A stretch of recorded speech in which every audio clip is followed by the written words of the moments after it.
सबसे पिछड़ा जिला है, इस बात के लिए अमेठी विधानसभा की चर्चा नहीं होती कि इस विधानसभा क्षेत्र का सपा का प्रतिनिधि जिसे खनन घोटाले में लिप्त पाया गया, वो इस विधानसभा से इस वक्त भी चुनाव लड़ रहा है।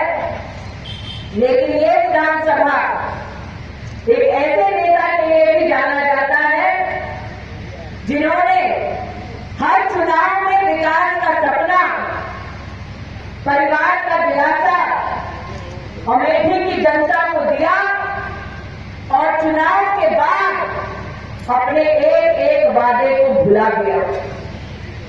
आज इस मंच से 2-3 प्रश्न राहुल जी से मैं पूछने आई।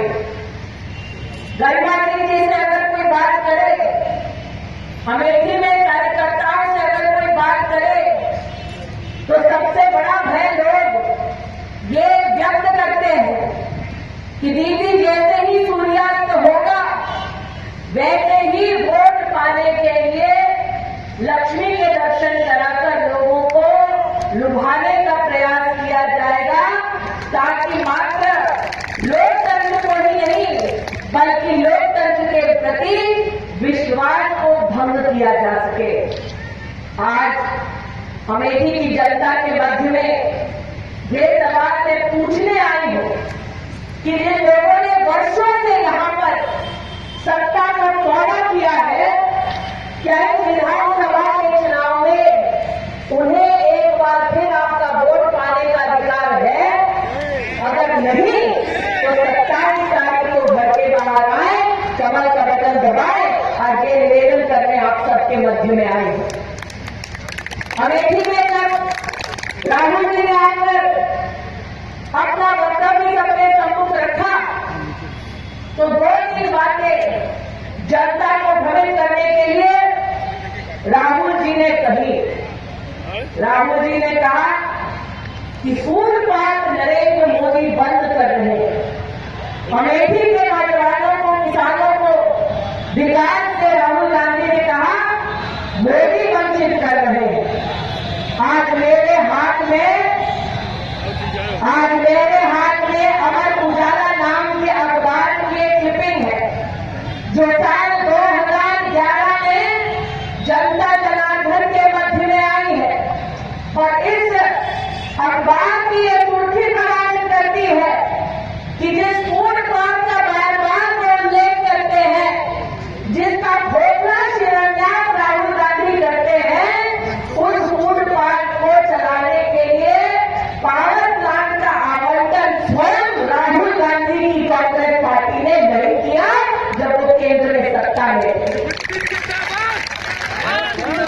प्रश्न ये उठता है कि शिलान्यास का तमाशा करने वाले राहुल गांधी आप जवाब दें कि जब वो सत्ता में थे तो फूड पार्क के लिए जिन जिन साधनों का आवंटन करना जरूरी था, वो सारे साधन अमेठी के नौजवान, अमेठी के किसानों को उन्होंने क्यों आवंटित नहीं किया?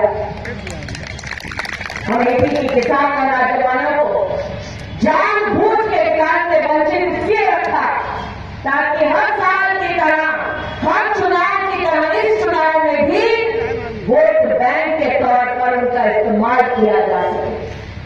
उत्तर प्रदेश का बच्चा जानता है ये खाट सभा किए थे राहुल जी। उस वक्त डंके की चोट पर मैंने कहा था कि अगर हिम्मत है तो आकर अमेठी के किसानों का सामना करो, हिम्मत है तो आकर अमेठी लोकसभा क्षेत्र में खाट सभा करके दिखाओ, यहाँ के किसान राहुल जी को मुंहतोड़ जवाब देंगे। क्या हकीकत है अमेठी के किसानों की? सब जानते हैं कि नई फैक्ट्री बनाने का सपना दिखाया गया अमेठी के वारीगंज के किसानों को। उनसे कहा गया तुम अपनी जमीनें दे दो, हम सम्राट साइकिल की फैक्ट्री लगाएंगे, तुम्हारे बच्चे भी रोजगार पाएंगे। लेकिन सत्य क्या है? फैक्ट्री चली नहीं। किसान ने जो कागज पत्तर किया उस कागज के आधार पर किसान ने जाकर कहा कि अगर फैक्ट्री नहीं चला सकते तो जमीन किसानों को लौटा दो, ताकि हमारे बच्चे उस जमीन को जोतकर 2 वक्त की रोटी कमा सके। लेकिन क्या देखा हमने देखा कि उस जमीन को किसानों को लौटाने की बजाय राजीव गांधी फाउंडेशन ने ले लिया, राहुल जी ने जब्त कर दिया और फिर भाजपा ने संघर्ष किया कि जो किसानों की जमीन राहुल गांधी ने ले ली है उसको हम न्याय के आधार पर किसानों को लौटाएं। आज राहुल जी से कहना चाहती हूँ कि उत्तर प्रदेश भर में घूम घूम कर किसानों के समर्थन में वो ढकोसला कर रहे हो। अगर हिम्मत है तो पहले आकर अमेठी के किसानों की जमीन लौटाओ, सम्राट साइकिल की जमीन लौटाओ, तब माने तुम्हारे नेतृत्व में दम है। लेकिन उन्होंने आज तक अमेठी के किसानों की वो सम्राट साइकिल वाली जमीन लौटाई नहीं। अगर आप अमेठी में किसानों के लिए उनका अधिकार काटना चाहते हैं तो आज आपसे निवेदन करने आई हूं कि 27 तारीख को घर के बाहर आए और कमल का बटन दबाए। आज ये प्रार्थना आपके समूह करने आए हैं। मंच पर तेजमान दादा विराजित हैं। दादा ने वर्षों से एक संघर्ष किया, कहा किसानों की इतनी बातें करते हैं राहुल गांधी, कभी एक बार अमेठी के किसान से आकर पूछो तो कि खाद कैसे मिलता है किसानों से। अमेठी का हाल में था कि रेलवे की लाइन से एक खाद की लाइन नहीं उतरती थी। राहुल जी का नेतृत्व ऐसा कि वो अमेठी के किसानों को खाद की एक रैक नहीं दिलवा पाए। ये भारतीय जनता पार्टी ने संघर्ष किया, दादा ने नेतृत्व किया और पहली बार आजादी के बाद गौरीगंज में खाद का रैक उतारने वाले खाद पाए और ऐसा दोगलापन यहाँ पर आके आप नरेंद्र मोदी के ऊपर कटाक्ष करते हो। अगर हिम्मत होती आप में तो आप पहले से ही खाद के लिए किसानों के लिए व्यवस्था करवाते।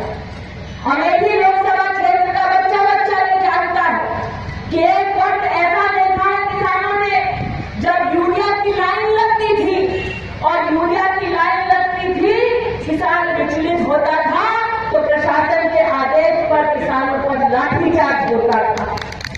आज मैं आपसे पूछने आई हूं कि एक तरफ राहुल गांधी के नेतृत्व में यूरिया की लाइन में खड़ा होता देखा हमने अमेठी के किसानों को, किसान पर लाठीचार्ज होते देखा, और दूसरी ओर नरेंद्र मोदी की सरकार ने नीम कोटेड यूरिया की वजह से यूरिया की कालाबाजारी बंद की भारतीय जनता पार्टी ने। इसलिए आज आपसे कहने आए कि जिस क्षेत्र को राहुल गांधी अपने कार्यकाल में विकसित न कर पाए, जिस क्षेत्र का ये हाल है कि आज अगर किसान की जमीन लौटाने के लिए भी जिला के न्यायालय से हम ऑर्डर लेके आते हैं तो जिला का अधिकारी कहता है कि लखनऊ से फोन आया है किसान की जमीन वापस मत करना, राहुल गांधी के पास रहने देना। अरे जब सपा और कांग्रेस ऐसा खेला खेलते हैं तो क्या उनको अधिकार है आपका वोट पाने का? अगर नहीं तो 27 तारीख को घर के बाहर आए और कमल का बटन दबाए। आज ये निवेदन लेकर आपके मध्य में आए। सेल के प्लांट की बात करते हैं राहुल गांधी। मैं चाहती हूं कि वो याद करें वो मंजर जो साल 2011 में उन्होंने अमेठी की जनता के लिए कहा कि तुम चिंता मत करो, सेल की फैक्ट्री मैं शुरू करवा दूंगा। आज साल 2017 है, 2009 से शुरू हुआ ये पूरा का पूरा प्रकरण 2009 से लेकर 17 तक कितना साल बीत गया? कितना साल बीता? 8 साल बीता। राहुल गांधी 8 साल से अमेठी की जनता को छल रहे हैं, फैक्ट्री की घोषणा करते हैं, शिलान्यास पर तमाशा करते हैं, लेकिन फैक्ट्री यहां लाने के लिए एक पैर नहीं उठाते, एक खत नहीं लिखते, एक प्रयास नहीं करते। अरे तो ऐसा ढकोसला छल करे जनता के साथ, क्या उन्हें अधिकार है आपका वोट करने का? अगर नहीं तो 27 तारीख को घर के बाहर करने आपके मध्य में आए हैं। सोचिए आप, अक्सर लोग दादा मुझसे पूछते हैं, जनता प्रसाद जी से भी एक बार किसी ने दिल्ली में पूछा कि विकास कोई करते नहीं है, फिर क्यों अमेठी की राजनीतिक विरासत को बचाने में इतने प्रयत्नशील है राहुल गांधी। मैंने कहा कि आप अगर आजकल दादा टाइम्स नाउ की न्यूज देख लीजिए, टाइम्स नाउ नाम का एक चैनल है, उस चैनल की एक न्यूज में आया है कि कर्नाटक का कोई व्यक्ति है, उस व्यक्ति की खासियत यह है कि वो पैसे के आधार पर कांग्रेस की सरकार में कोई भी काम करा सकता है। उस व्यक्ति के यहाँ उस चैनल के मुताबिक जब इनकम टैक्स का छापा पड़ा तो क्या पाया गया कि करोड़ों की संख्या में कांग्रेस के मुख्यालय और कांग्रेस के नेतृत्व को पैसा पहुंचाया जाता है।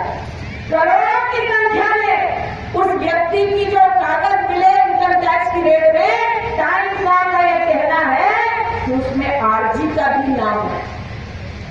कौन है ये आरजी? थोड़ा हम भी जाने कौन है आरजी? राहुल गांधी। कौन है आरजी? राहुल गांधी। प्रेस वालों देखो नीचे अमेठी की जनता बोलती है, कौन है आरजी? कौन है आरजी? और जिसने जनता के पैसों को अपने लिए इस्तेमाल करने की कोशिश की, वो आज आके विकास का सपना दिखाता है। इसलिए आज आपसे कहने आए कि 27 तारीख को घर के बाहर आए, कमर का बटन दबाए और एक ऐसी भाजपा की सरकार लाए जो वाकई में किसानों के हित में काम करना चाहती है। जिंदाबाद जिंदाबाद राजेश भैया की जिंदाबाद जिंदाबाद। हम वर्षों से लड़े गायत्री प्रजापति, वर्षों से अमेठी का इतिहास दे रहा है कि जो गायत्री प्रजापति एक वक्त शायद 2012 में राजेश बीपीएल की लिस्ट में था, वो आज करोड़पति हो गया भैया। अरबपति हो गया जी। अरबपति हो गया क्या? जो साइकिल पर आता था अब वो बड़ा बड़ा गाड़ी में आने लगे भैया। अरबपति हो गया। जी। किसका पैसा है? हमारा पैसा है, किसका पैसा है? जनता का पैसा है। जनता का पैसा है जो लूट खाए हैं। अरे आलम ऐसा है अमेठी में आज कि जब अखिलेश जी आते हैं तो गायत्री को साथ नहीं लाते, डरते हैं। अरे मैं कहना चाहती हूँ अखिलेश जी, जब गायत्री का साथ आपको पसंद नहीं तो सपा का साथ अमेठी की जनता क्यों पसंद करे? अगर सपा का साथ पसंद नहीं तो 27 तारीख को घर के बाहर आओ, कमल का बटन दबाओ। आज ये निवेदन करने आपके मध्य में आए। ये मत सोचिए ये चुनाव मात्र गरिमा सिंह का चुनाव है, ये चुनाव जनता प्रसाद मिश्र का उतना ही चुनाव है जिन्होंने वर्षों से अमेठी की जनता के लिए संघर्ष किया। ये चुनाव दादा तेजपाल सिंह का उतना ही चुनाव है जिन्होंने वर्षों से अमेठी में संघर्ष किया। ये चुनाव दुर्गेश का भी चुनाव है जो अमेठी का न सिर्फ प्रभारी है बल्कि पूर्व अध्यक्ष रहा और जिसने सालों सालों संघर्ष किया कांग्रेस के खिलाफ। ये चुनाव उतना ही राजेश मसाला का भी चुनाव है जिसने गायत्री प्रजापति के आदेश पर लाठियां खाए। इसलिए आज आपसे कहने आए हैं कि इस चुनाव में जब वोट पड़ेगा भाजपा को तो पड़ेगा हर उस बहन के लिए जिसके साथ अत्याचार हुआ। इस चुनाव में जब वोट पड़ेगा भाजपा को तो वो वोट है हर उस परिवार के लिए जिसके घर में सूर्यास्त के बाद सपा के राज में अंधेरा होता है। ये चुनाव जिसमें आप वोट डालेंगे भाजपा को तो वो वोट है हर उस बच्ची के लिए, हर उस बेटे के लिए जिसे आज सरकारी स्कूल में न शिक्षा मिलता है न पढ़ने का साधन मिलता है और इसे कहा जाता है गरीब के बच्चे हो तुम तो बैठो जमीन पर और पढ़ो जितना पढ़ना है। इसलिए आज आपसे निवेदन करने आए कि इस चुनाव में आप वोट करें भाजपा को ताकि आज तक के आशीर्वाद से मां लक्ष्मी का कमल का फूल इस धरती पर खिले। न सिर्फ गणपत सिंह बल्कि भाजपा का हर